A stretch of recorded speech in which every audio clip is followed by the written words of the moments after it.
La prévalence de la maladie d'Alzheimer est d'environ 860 000 individus atteints en France actuellement, au dernier recensement, et dans le monde, environ 35 millions de patients sont atteints. Cette prévalence est en constante augmentation du fait d'une part du vieillissement de la population, d'autre part d'une médiatisation de la maladie qui rend le diagnostic de plus en plus fréquent, et d'autre part du fait que l'on peut diagnostiquer cette maladie plus tôt, et du coup, qui dit diagnostic plus précoce dit plus de diagnostics réalisés. Enfin, cette maladie augmente avec l'âge, puisqu'il y a environ 0,5% de personnes atteintes avant 65 ans, 2 à 4% atteintes après 65 ans, et jusqu'à 15% des personnes de 80 ans qui sont atteintes de cette maladie.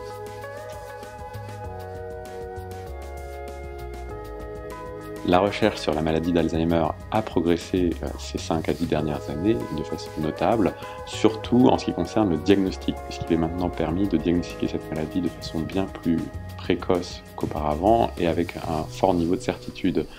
En effet, des approches cliniques raffinées ont été mises en place à la fois pour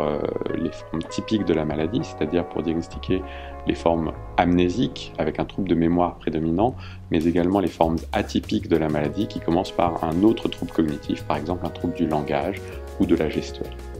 Il existe en outre des techniques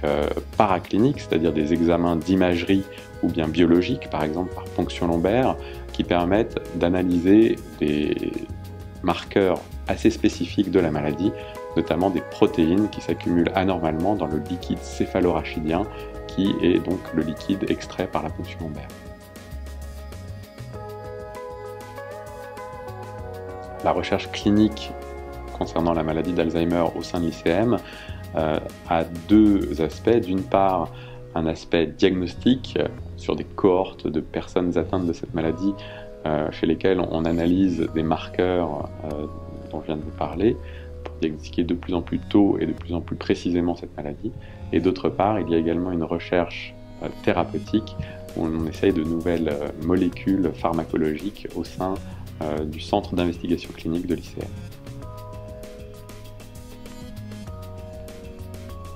Des traitements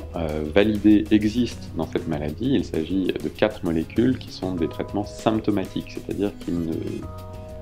n'auront pas d'activité curative de la maladie, mais qui permettent de la retarder.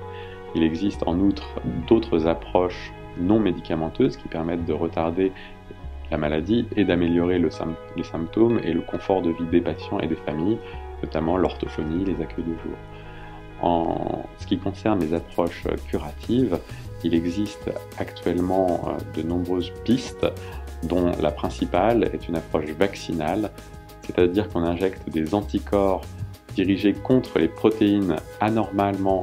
accumulées dans le cerveau des patients atteints de la maladie pour évacuer ces protéines du cerveau. Et ces approches sont explorées actuellement au CIC au sein de l'ICM.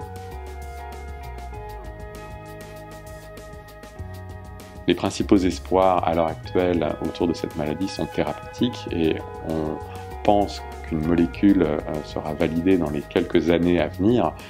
Les Américains ont mentionné 2020 comme date butoir pour avoir un traitement potentiellement curatif dans cette maladie, ce qui permettra de radicalement changer la prise en charge de cette maladie en la diagnostiquant plus tôt, en amont du déclin cognitif et des troubles qui perturbent l'autonomie des patients.